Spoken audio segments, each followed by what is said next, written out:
ভিডিওটা কেটে গেল, কেউ ফোন করেছে তাই। দেখুন আমার আলু ভেন্ডি তরকারি হয়ে গেছে।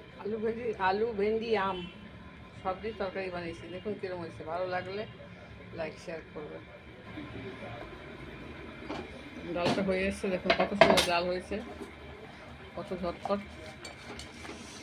নিরামিষ ডাল তো একটু ঘি দেবো, কেন এখন ভিডিও করা যায় না, ফোন গরম হয়ে যায়। একটু তাই চিনিটা দিয়ে দিচ্ছি, একটু ঘি দিয়ে দিচ্ছি, এবার হয়ে গেছে আমার ডাল।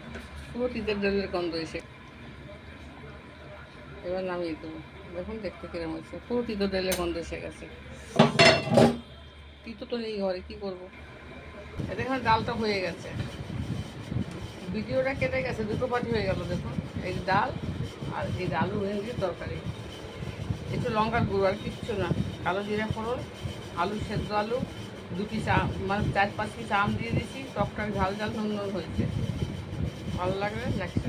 ডালটা কত সুন্দর হয়েছে বলুন তো, এক ফোড়নের ডাল।